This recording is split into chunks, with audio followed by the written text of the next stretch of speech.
My name is Pepe Julian Onjima, and an activist. I associate myself with a think tank called Sexual Minorities Uganda, and I'm also part of another group. I love thinking together with people, so I'm also from the Strategic Response Team, which is SRT, which deals with documentation and response to violations towards LGBTQ persons. I'm also a committee member of media group, the media committee of Convening for Equality. Convening for Equality is, in short, is CFE. It's an agitating or a responding group of persons who affiliate themselves with human rights, equality across feminism, democracy, governance across Uganda. A group that came together following a series of bad laws made by our parliament, and particularly rallying itself together, coming together to fight the Anti Homosexuality Act that was recently endorsed by the president in May. And yeah, briefly, I think that is what I could say about the CFE. I'm part of the media working group. I'm also part of the safety and protection working group, which is SRT. Over to you, Jeff. Thank you very much, Pepe. I think I gladly associate myself with Pepe in the aspects that he's mentioned, but maybe very more particularly, my name is Geoffrey Ogwaro. I work at Uganda Key Populations Consortium as the Program Officer, Advocacy and Policy Engagement. UKPC is part of the Convening for Equality that Pepe has just talked about. And I have been in this space for quite a little while, and it just brings back memories of similar organizing that used to happen the first time the Anti Homosexuality Act was even was also enacted. So I'm glad to be in this space to discuss issues around how we organize intersectionally and collectively. Thank you.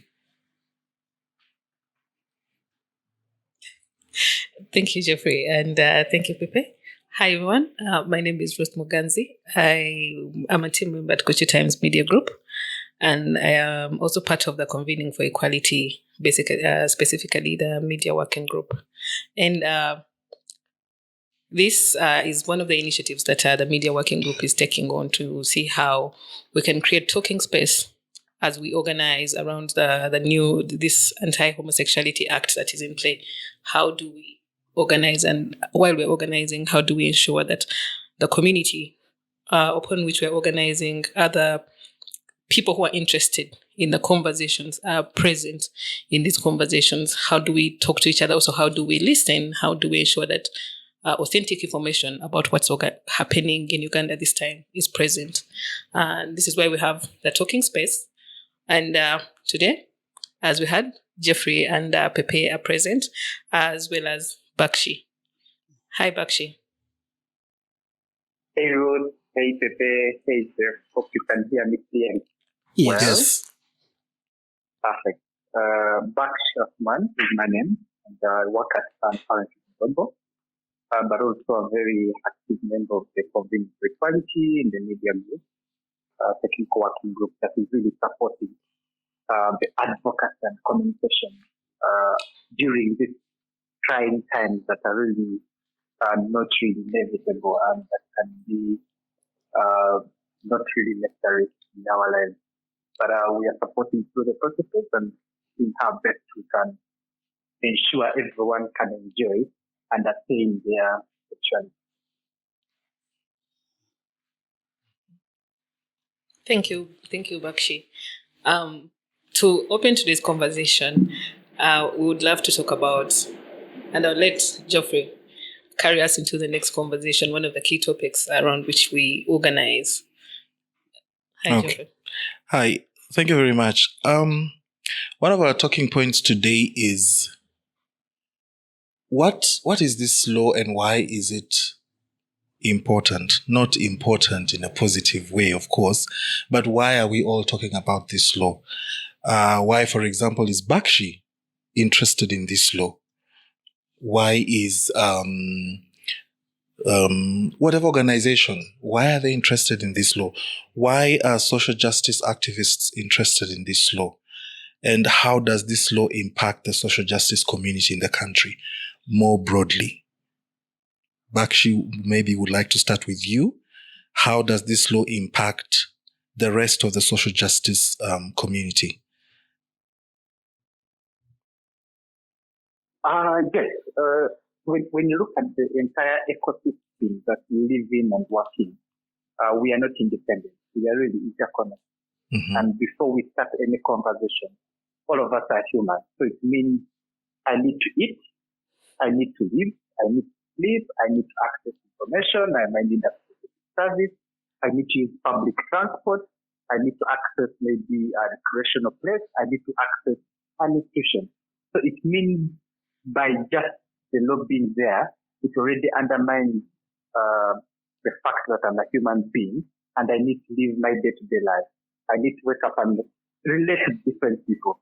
So when it comes to the entire ecosystem of social justice, it means not only one enjoying the freedom to express who they are or associate with anyone, it means they're not able to even access livelihood.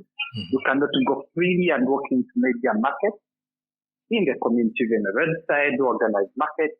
You cannot go into a school openly and say, I want to access education, because already the barrier has been created. So when it comes to the entire socio-economic and social justice aspect, it does not only limit the aspect of freedom of expression, freedom of association, the right to express and enjoy my sexuality, but it also affects the usual things of even access to the day-to-day things that we need in life, including livelihood, education, transport, any recreation. So that's what I could start off with to kick off the conversation.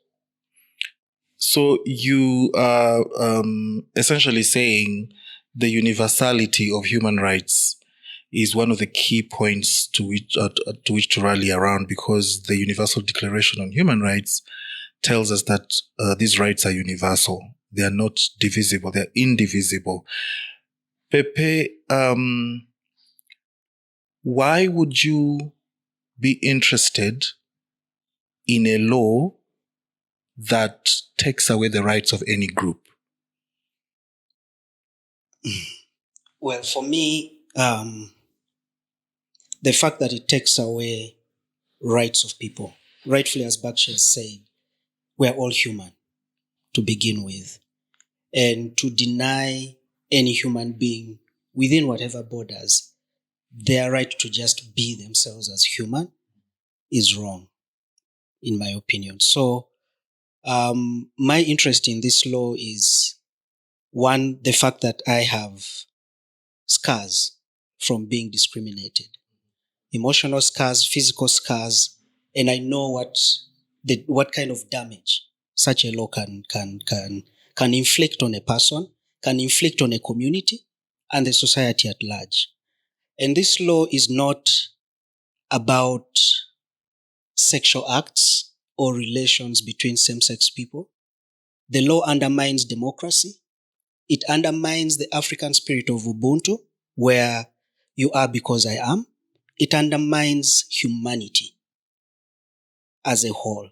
So for me, it concerns me that as a human being who wants to live my at least 99 or 100% of my life at my own terms, in harmony with others, that this law takes that away from me. So I'm ready to bear the stripes and even more scars to make sure that the next generation, beginning even with the current generation, does not suffer the brunt of or the hostility and the negativity that this law brings. As I've mentioned, it's not about sexuality. Sexuality is part of a human being. But the spirit in which the law was passed, it was such a non-democratic spirit. There was ignoring the essence of governance, of how you govern a people. The Ubuntu-ness that we have as Ugandans, Uganda is always celebrated or praised for being one of the most friendly, probably the most friendly country. And then how does such a law come out of such a friendly people? So that law is also taking that away from us. And so for me, my concerns come around those issues. Thank you. You mentioned two keywords that I kind of like caught on in your conversation. You mentioned harmonious. You also mentioned democracy. Two kind of like opposing concepts, because harmonious would probably entail, and I'm not defining it as an English man here. I'm just saying, when you talk about harmony, and I think Bakshi had also mentioned the fact that there is a humanity aspect in it, which you also mentioned, Ubuntu. So, and democracy. Democracy is a bit of a problematic concept because it is ruled by the majority, decisions by the majority. And you would argue and say, when the decision was made to pass this law, to sign it, there was some kind of majority, but which is also questionable. Yes. Because 300 or 500 members of parliament is not 49 million Ugandans, right? It may appear that the whole of Uganda, or maybe 90% of it, who voted those MPs in, maybe half the time what the MPs speak on the floor of parliament is not really representative of what we want as Ugandans. But I want to flip the coin and say, this harmony, this democracy, how does it play within the social justice movement in terms of bringing people together to deal with this law in any form? Yeah. And anybody can answer this. I can jump in first. Okay. So, as someone who has studied democracy, I don't, and of course my lecturers will be mad at me for saying this, but I've told them this as well, that I don't fully believe in democracy. And the democracy, the way Africa and even Uganda picks on the international democracy, the way it is described. And you talk about majority rule, yeah? But in democracy, yes, the majority might have the voice, but it must consider the minority voice. There's space for minorities. However, when you look at, and that's why I was saying that it undermines democracy, because yes, the majority are there, but they are not really representative of our voices as the Wananchi who voted them into parliament, right? You find that in most cases, they are minding mostly about themselves and their families, not even me as a voter, right? So they may have seemed like majority, but they actually are not. Like you mentioned, they are not the 49 million Ugandans. And the fact that they did not consider the minority, they breached democracy. And Uganda cannot be called a democratic country. And the parliament was not that way.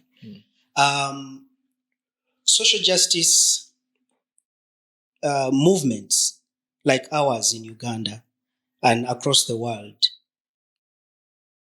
we cannot achieve anything in silos, right? Right. So everyone has something to contribute. I may be uneducated, but I may be able to wash your car. I'm contributing to something.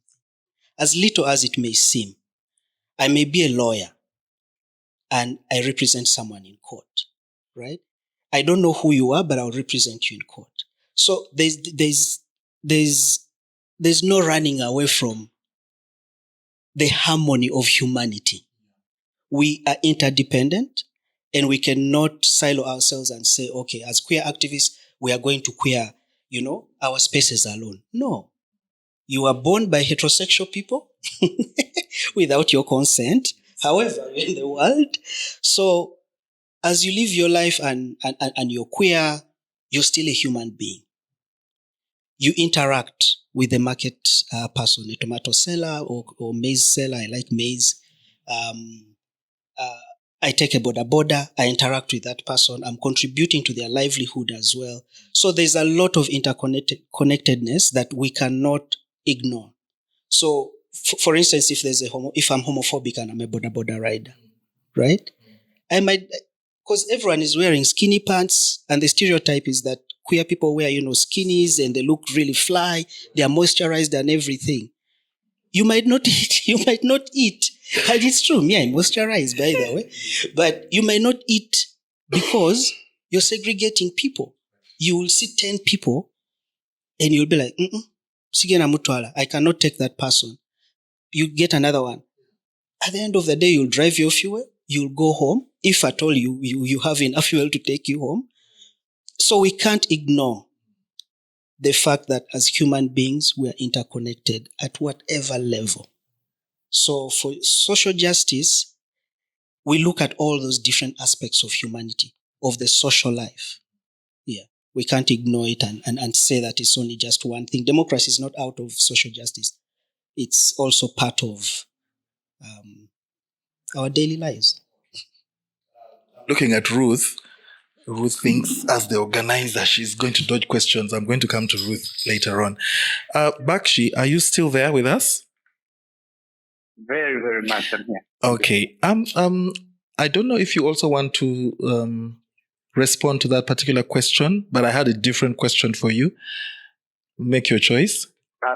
You can ask the question, but then just a comment I wanted to make. Yes, please go ahead and make it fast then. Okay. I think one of the things that, just to build on what Pepe has mentioned, around the humanity, but also the interconnectedness and all that. When you look at the whole bit of democracy, and maybe let us just look at the most important role of a government. It's supposed to protect and serve people. It's people, they do not mention who are these people. So it means everyone in their own diversity. That's how I interpret it. So it means by the time we are moving into saying we are looking at the majority groups of people, and that's what we are moving with, what are you doing to protect the other groups of people that you are not looking at as the demography says the number is what we really go with? Let us look at the usual dynamic. When we look at, and this is also a reflection, I think, of society and also our policy. We have seen instances where when a smaller minority group comes out and they are questioning things, they're asking for their space, they're asking for their safety, they're instead clamped up because that is the notion of democracy. So I think we need to go back to the most important thing is the role of the government is to protect and serve its people. The government serves in the interest of the people. The people are in all their diversity. We are all people. We are all human beings. So it means what actually happens in terms of democracy and also what you mentioned, the way most of our states look at democracy, it looks at it as it is looked at in some ambiguous way. It's not defined. So in the process of being ambiguous, whatever works for me, who is deciding, is what really I go with. Whoever is not with me, that's on your problem. So I think that's the comment I just wanted to make. Thank you very much, Bakshi. And there is a word that we've used when we're introducing this podcast, intersectionality. Why is intersectionality important in what we are doing? In other words, I'm trying to drive the point as to why are we coming together? What is the I know you guys have really explained, that the law affects us all collectively, but how? I'm interested in the how. Why is it important to collectively and intersectionally work together? And what are these sections that should be intersectionalized? I want that explanation to come out a little bit more clearly, if you guys can help me. Yeah. That was Bakshi's question first. Bakshi, yes, you can go on with that question. All right. I think what is coming out clearly here is, and we shall use the simplest of examples because the conversation around the law has been so high-end. All right. No, I'm saying the conversations have been so high-end at a level where we do not really simplify things. And I'll start off from, with an example Pepe mentioned. For example, you are a fashion designer outside there. You being a fashion designer, you're a man, but your feminine side is so loud. You love colored things. You love wearing a lot of color like I do. But also the people you're always interacting with maybe of the same sex. By those simple characteristics, the community is already defining, and there are already aspects of the law that are being interpreted to define such issues. Like, for example, you're a fashion designer, you're a man. So why are you putting on skinny jeans? Why are you wearing makeup? Like, I want to look so handsome. I want my skin to like almost, I don't know, but I moisturize also my skin. I need it to be fresh. So some of those characteristics already, by the way the law is and the way the law is being interpreted by so many people, you being such a human being with different intersecting issues that come into hand, the law is already going to come for you. And the law will not only come for you, but it also comes for the people who are living with you. So it means if I have a housemate and the housemate is of the same sex, given the economy, having a roommate or housemate is one of the best things to do so that you have a constant sharing bit of it. So it means in that incident, given the characteristics maybe I have and the way I want to express myself, I am staying with a person of the same sex, it means already even my roommate is already affected because the law is being interpreted in that way. It also means the person who is housing us, who is the owner of the house, the landlord or the landlady, is also being implicated. But also it means if I'm staying in an area, we are roommates, and we have a neighbor, the neighbor is also, because if the neighbor keeps quiet and they're okay with it, the law will also come for them because they look at you are not speaking out, you are not reporting such a thing. So I think given the different individuals and how we intersect with different issues, the way we dress, the people we interact with, the way we express ourselves, and those different characteristics we portray, given the way different people interpret the law, you can easily become a suspect or even a criminal by the way someone interprets the law. So that's what I could start off with in the simplest of ways, instead of looking at it at more like higher level. Okay. So maybe let me also just make a contribution and not just be the interviewer.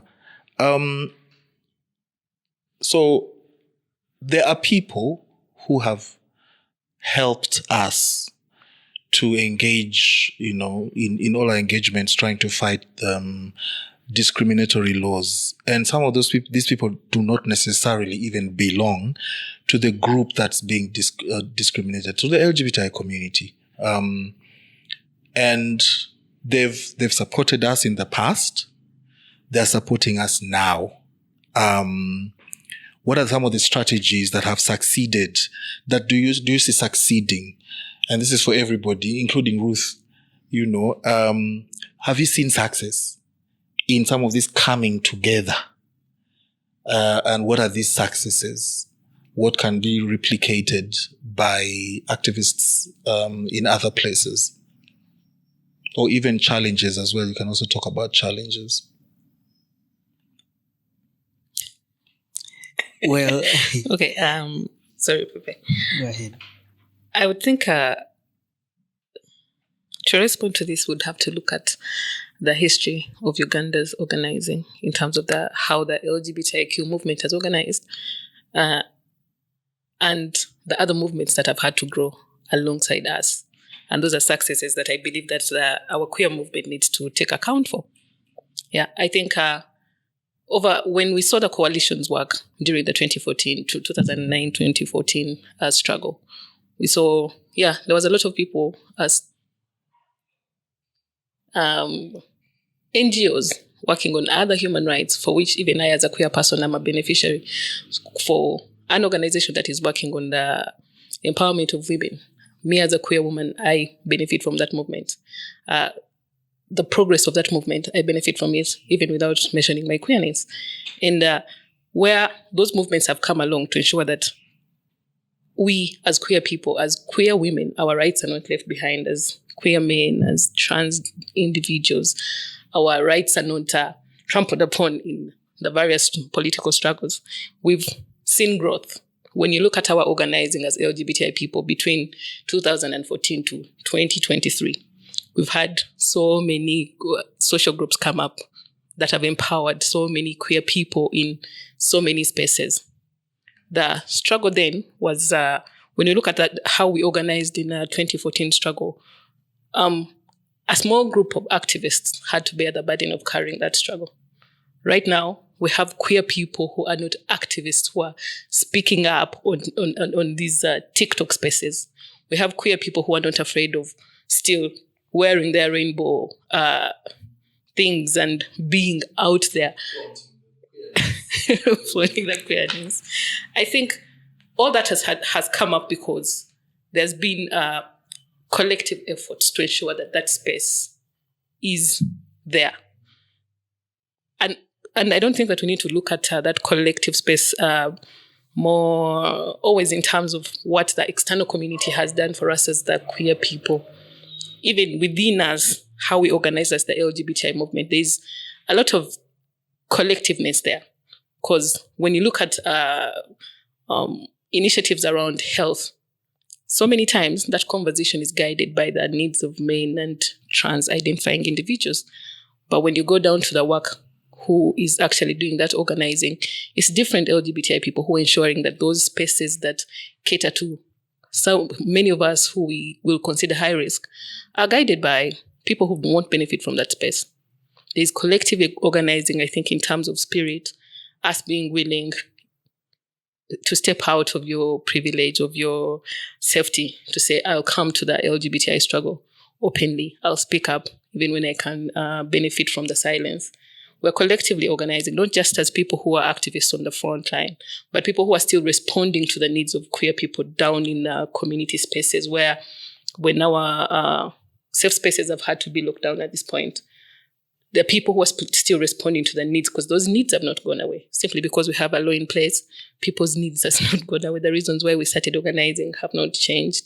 But we continue to do that because even now when we are underground as LGBTI people, there's other social spaces that the linkages that we created that are allowing us to continue to organize. That's taken collective effort. That's taken collective belief, and those are the benefits of it for me. Pepe? No? Bakshi. Okay. It is perfect. Bakshi, there is a saying that I'm going to paraphrase. They came for the political parties. We said we are not in the political parties. They came for the Batwa. Just an example. We said we're not Batwas, it doesn't concern us. They came for women. We said we're not women, it doesn't concern us. They came for men. Then they came for me. What thread, and I want you to speak to this in terms of what are some of the issues that oppressive laws threaten, for instance? Is it sexual and reproductive health and rights in general? What particular aspects? Is there evidence that this is happening? Does this underscore the importance of then working together? Not just looking at the Anti Homosexuality Act, but many other acts that may come, many other laws that may come. I have kind of like heard in the grapevine that there's something about intersex coming. I don't know whether it's coming in a positive light or in a negative light. Yeah, could you take us there, please? Yeah, I think that saying right now defines the times we have really gone through and what we have been going through. Because in the current context, we realize that they have come and like I utilized it and plainly say, the law has come for the LGBTI person. It does not concern me. I do not identify as maybe a queer man or queer woman. I'm not trans. I'm not white. But one thing you are forgetting that I'll go back to what the mentioned. We're given birth by heterosexual parents. So what does this mean? It means you belong to a family. So in that family, if I'm the only one who is identifying as a queer man or queer woman, and there's no one who says that law is not for me, it is you people who have made that law to come, you are forgetting that maybe in one another, your son or your daughter might also identify as queer. So what does it mean? The law will again come for your son or daughter. And that already, the ripple effect continues. So it means that in the current context, as we think the law is coming for limiting my expression, but the law is also going for a health worker who is outside there and they are saying, I am going to provide non-discriminated services. So it means by you providing a service to me, in one way or another, you're breaking the law. Although we have seen the ministry come out with circulars and saying health workers should provide non-discriminated services. But the bottom line is, a circular does not overrun the law. The law still exists. So it means the health worker who thinks that, no, that law does not concern me, I'm not whatever anyone, the law has also come for a person like that person. So it means the whole ripple effect of if you go and you identify as a queer, maybe young woman, and you need a contraceptive, the doctor will even not be able to, the health worker will not be able to give you a service because of how you identify or how you present yourself. So it means already access to health care services is being affected. So the law has not only come for this person, but it's also affecting access to a given service. And the ripple effect now continues. Just imagine the current context we had when the law was being discussed and we had reports of young men and women missing out on their ARVs because maybe they are identifying because of how they identify and they have the fear of now going to a facility. It means the viral load is going to go high for that person. It also means we might get reinfections happening and all that. So the law in its current context does not only come for the person who identifies as LGBT, but it's having a ripple effect to actual access to services, actual access to information, because we are seeing now instances where schools and communities are denying the adolescents and young women and men access to sexuality education because of the conversation of the access to sexuality education equals LGBTI. So you find that with the law in place, it means even organizations that are offering sexuality education who think, hey, by the way, this law is not coming for me, it is also coming for you. It's also coming for an organization or entity, whether private or public, that is providing maybe abortion services or contraceptives to the community because of me identifying the way I identify, I can't come to your facility, or when I come, things will be locked down. So those conversations really need to be very critical. But also we need to understand that the effect of the law is not only going for persons and the entire LGBTI community, but it's going for the entire SRHR.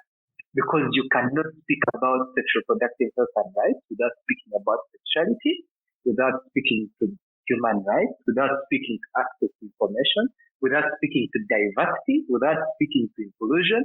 And all those means you have to include all different groups of people into your services.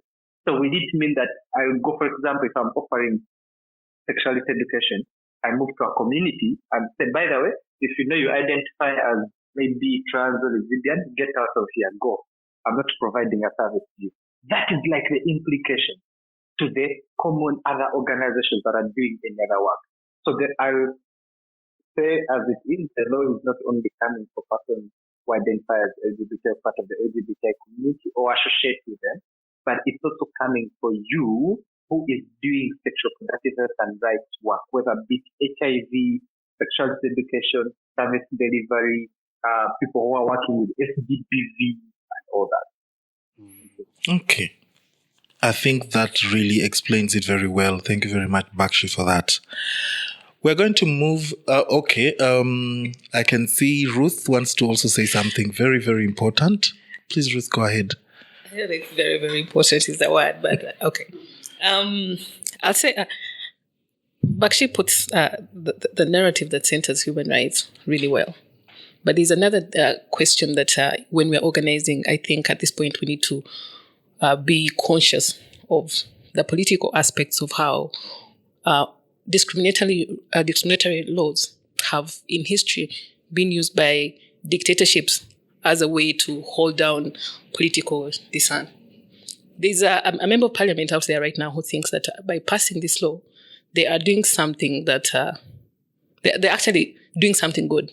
But you're forgetting that there's going to come a time when you say something against this system where they'll come up and call you a homosexual, even without proof, and you will be liable to 10 years in prison. It has happened before, We've seen how even in other countries. Yeah, we've seen how during the last election period, so much effort was put into putting Bobi Wine next to the rainbow colors, and we're talking about somebody who has produced a song that has called for the banning of homosexuals.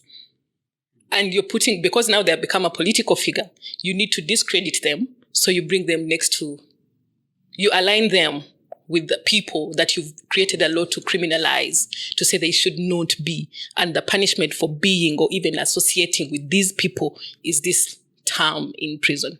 So many politicians are failing, or even people in our everyday society who you see people calling for, ban the homosexuals. But you're forgetting that somebody is going to pass around and say, you have a homosexual child. Even when you're saying, you will not go to court and say, no, I supported. There's a political aspect to such laws when they come into play, laws that seek to separate people on the basis of hate. Because when you ask Ugandans, why do you hate? Why do you support this law? Why do you hate homosexuals?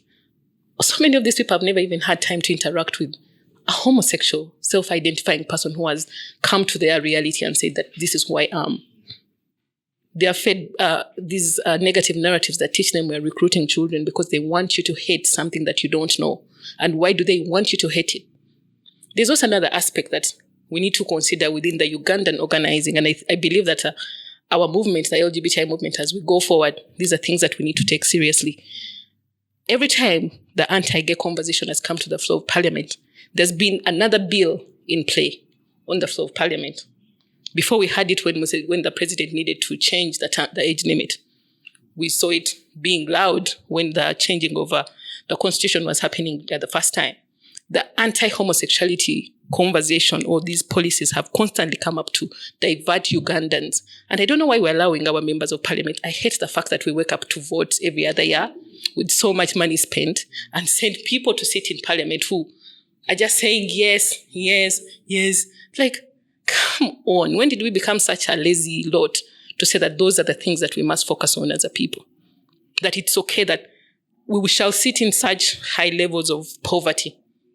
We shall sit with such poor education systems as long as homosexuals are in prison. Does that benefit us as a people? How are we not asking ourselves as a people, as everyday Ugandans? This is why it's important for us to have these intersectional conversations. The woman in the Nakasero market needs to understand. When we look at this as something beyond the social justice movement and bring it down to how our country or how our political systems are operated. And all of us, when we say politics, so many people are going to think, I don't want to have that conversation. But politics is everything. We are all political. Our bodies, our conversations, how we show up is all politics because it's affecting something. You're creating a ripple effect somewhere.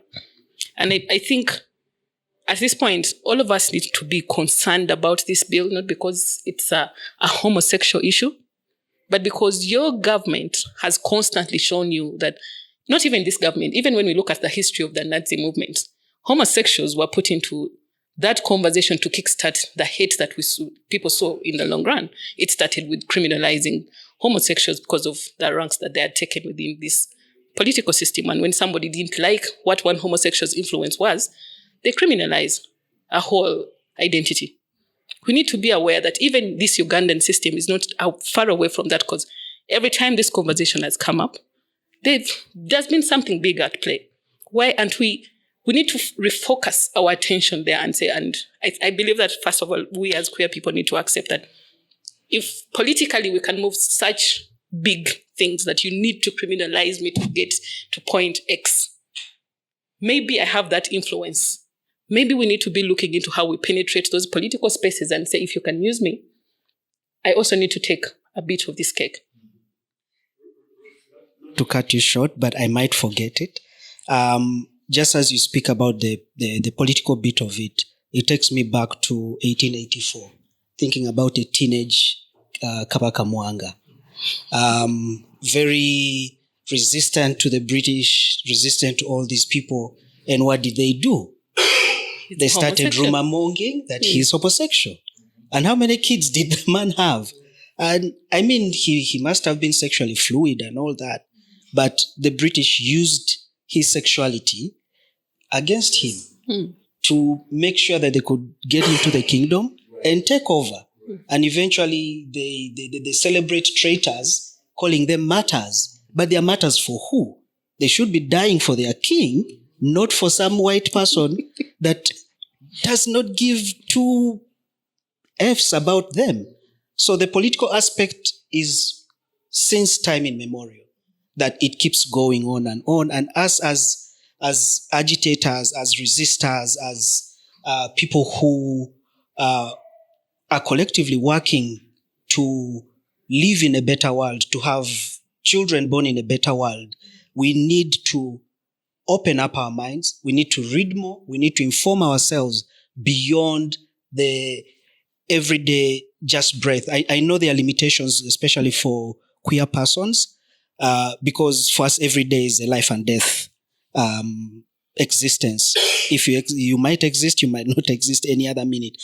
But in that process, when we have that bit of breath in us, we need to expand our knowledge beyond the nitty-gritties just around us, because this is deeper than what it looks on face value.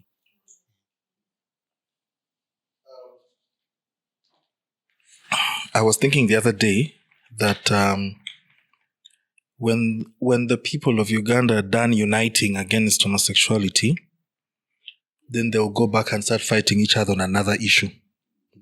Interestingly,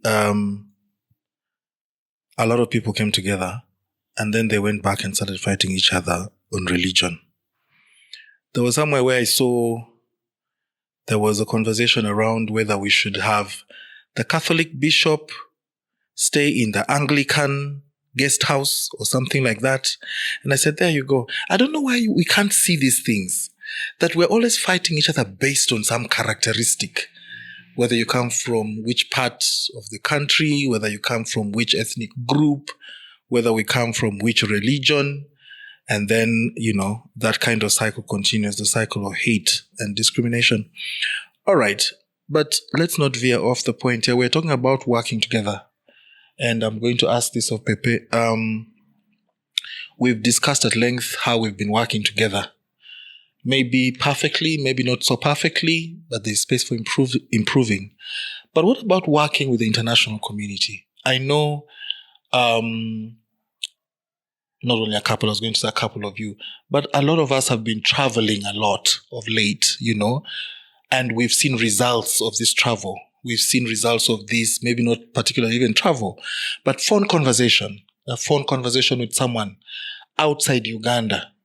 I won't say where, because we've had solidarity from all over, globally, from South Africa, from Kenya, from, what they say, what my colleague, previous colleague used to say, outside countries.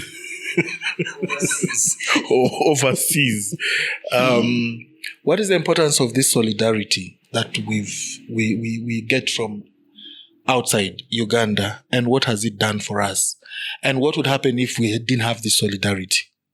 Mm-hmm. When Bakshi started, Bakshi talked about the ecosystem. And I also mentioned that we don't exist in a silo. We don't exist in isolation. The international community is as important as Ugandans, because when you listen to the misinformation and all the clutter of information that is in the Ugandan community or in Africa, there's a notion that this comes from the West. Right? We've been trying to assert ourselves to say, we are born here, we've not even seen, some people have never seen a Mzungu, they've never interacted with a Mzungu, they've just been born like that. That's how they are. So, of course, the fact that there's always this accusation towards Western persons and communities, it's important that we have that conversation with them as well, right? I earlier on mentioned that Kabaka Mwanga, the British came and, took away his powers by rumor-monging about his sexuality and then calling him a murderer.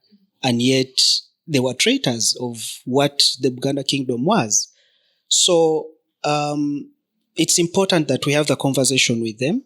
We take this homophobia and these draconian laws to them. They might not have them, but they are the cause of what we are going through today. The way they used it back then is still is really similar. The core is still similar. That political bit of it where people are using it for politics. People are using it to, for ranks, to speak in either in villages or even at political level. I think some of the language that we have, and I think we've been also speaking that we need to develop some language of our own. Some of the language like LGBTQ, these letters, not letters in our vocabulary, but they are more of the globally accepted terms to use that we also use. So it's important for us to continue to learn from each other, but also a lot of aid for the country and also for our work comes from the North and from the West. So when our country or our government signs these contracts with international partners, and we are aware that those international partners take equality seriously or human rights seriously, we have to engage those partners to say, you're helping us develop our country. You're supporting us, not helping us. I don't actually like that word. You're supporting us to develop our country. And you have these safeguards, A, B, C, D. But our country is not adhering to those safeguards. It's not that we don't want, we are anti-development, but it has to be holistic. Because when those contracts are signed, the contracts are saying Ugandans. They are not saying a certain part of or a certain section of Ugandans. I am a Ugandan in all my queerness, in all my diversity, in my allness, right? So we speak to the international partners based on those principles of safeguard, of human rights, universal human rights. And we've found that also when you look at the way the law was passed, no one in this country was listening to us. And meanwhile, they are there on taxpayers' money, my taxes, right? But they're also there on donor money that funds our parliament. And they're going basically against all the principles they agreed to with the international partners. So it was and it's important to kind of rein in, those partners to say, hey, look, this and this is happening. Those safeguards that you have in your contracts and so on are being breached or violated. What can you do about it? right?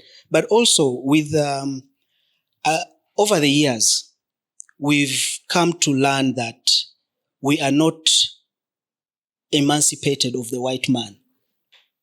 Okay? So the only time our government, the only time,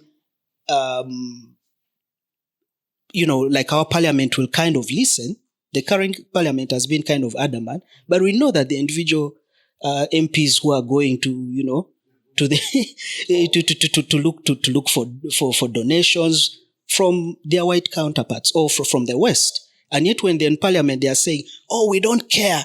We'll generate our own money." And some of them are even coming to us to say, "Oh, can you endorse for me this so that I can get funding?" F off, right?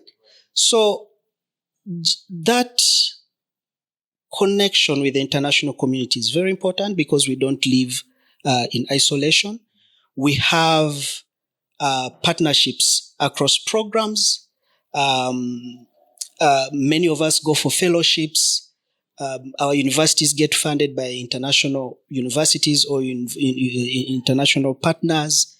So for their support to continue to be enjoyed in the country, they have to be brought in the conversation. Yeah.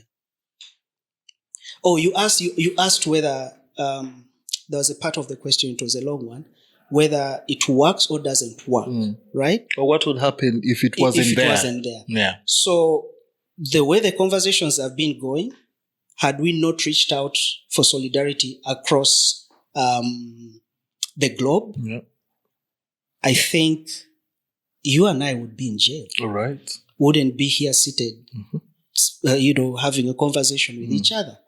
But because also, they would have nothing to lose. Yeah, nothing to lose, but also maybe wouldn't be here either in jail or would have fled the country for our lives. Right. Yeah, but those conversations have kind of simmered down some of the hostility. However, of course, you and I, Ruth, and some of the leaders, because we've been vocal and we've also had our safety. Yes. Maybe we're more privileged. Is the word you want to use? Well, no, I don't want to use that word.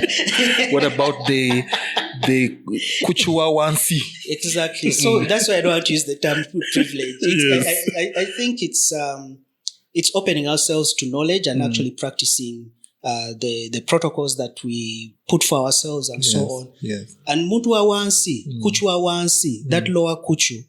Some of them have their own job. ways. They do. They're resilient in their own way. They have their own resilient tactics. Yes. So I've lost my train. So in other words, it would be worse, maybe even than it is now. Like Ugandans like to say wasa, as if that is worse than worse. Well, forgive Ugandans, it's not their mother tongue or father tongue. They can mother English as much as they want. Yes. I'd like us to make some parting shots. And I'm going to start with Bakshi. And then I will come to the others who are here. Yes, Bakshi, could you please wrap this up for us? Yes, thank you so much for having me here and sharing one or two experiences and also learning. I think my parting shot is really to the state of community. We need to, in such instances and times, we need to be aware that LGBTI is not isolated from LGBTI issues are not isolated from SRHR. That's all SRHR. So it means if you identify yourself as an organization working in the SRHR space, it means at this moment we are all supposed to be on the same page. We are supposed to be all pushing against the Anti Homosexuality Act because it's coming for us also. Thank you.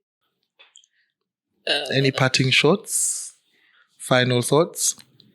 I'll refer to, there's a statement in the SRT report that was recently released. In the press statement, Dr. Mugisha, one of the co-conveners of CFE, made a statement that in the last 10 years, Uganda has been a testing ground for how harmful laws can become actual harmful policies, or harmful laws can become actual policies in countries. And I think as the queer movement, and not just the queer movement, so many of us need to wake up to what that statement means and what it wakes us up to.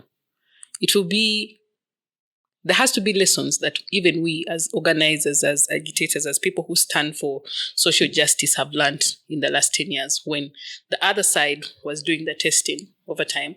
There has to be lessons that we learned from there.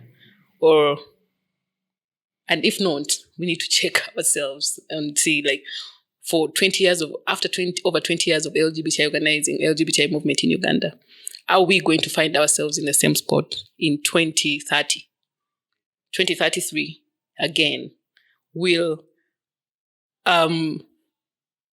other queer people who would have come up at that point, because at that time we're thinking that so many of us activists will be retired, enjoying what people are calling their privilege. Will we be able to have retired, and can we put off our hats and say, okay, yeah, we fought a good fight. Now, actually our lives have meant something after so many years of organizing and sacrificing? Or we're going to learn nothing and continue making the very same mistakes that we made in 2014 and then again see ourselves here? I think even as people, as organizing entities, not just queer people, but the whole social justice movement, we all need to be awake to what this means and what such laws time and again, and the fact that we're not only working as people trying to advance human rights, there are other entities that are also trying to detract that process. We need to be awake to that. Pepe, any final thoughts? I think my parting shot really is sort of to give strength to us who are on the front line of this fight. And that is, I want to draw from Assata Shakur. She currently lives in Cuba. She's a US fugitive for wanting to do the right thing. And this has stayed with me so long, and I think it's kind of my mantra often, that we must love and protect each other. This work is not ending, okay? And we have nothing to lose but our chains. Someone might think that it's so basic, but if you read Assata Shakur's journey, at some point, from peaceful protest, and I'm not saying that we take up arms and what, I grew around arms, I don't really want them. I believe that intellectual battles can be fought. I believe that spiritual battles can be fought, and we can win this. Lastly, we really need to go back and tap into, we need to tap back into our Ubuntu-ness, that you are because I am. There's no way. I'll give a little story. There was a time someone was discriminating me a lot. But the day his wife got an accident, I was the first person his wife called. I could have just said, you know what, I'm not going to go. And I usually sleep early in the morning between 5 and like 9 a.m. And this call came through close to 5. I had to get out. I don't even know why that day my phone was not in Do Not Disturb. I guess for that, yeah. And I think that changed a lot for that person because they were a bit homophobic. But me, the person they were saying is a homosexual, was the one who saved her life in the morning. Because border guys were going to lynch her. Yeah. So we need to do that. I'm a bit distracted, sorry. Yeah. So the quote from Tupac, it's about thug life. When people listen, when people mention thug, you know, people receive it in a very negative way. But sometimes you have to dig deep and say, why is someone being called a thug? It comes from someone's experience. And for Tupac, it was the hate you give little infants fucks up everybody. And I'm saying it the way he said it. When you think about that statement deeply, you will comprehend what this law can do and is already doing, especially to the younger people. We have younger people over 78% of our population is under 30. So what is this law going to do for them? The hate that has been sown in their hearts by our parliamentarians. They are infants in this instant. So whatever we've sown in them is going to fuck up this nation. Thank you, and pardon my Madi. Thank you very much. Thank you to this discussion. It's not been really a panel. We've discussed a conversation. Yes, this has been a conversation. Pepe, thank you for that correction. Discussion looks like one of those questions they used to ask in history in school. Discuss this point. No. So we've had this conversation, and I think just to summarize it, we need to work together in solidarity, intersectionally, collectively, because these are issues that affect us individually.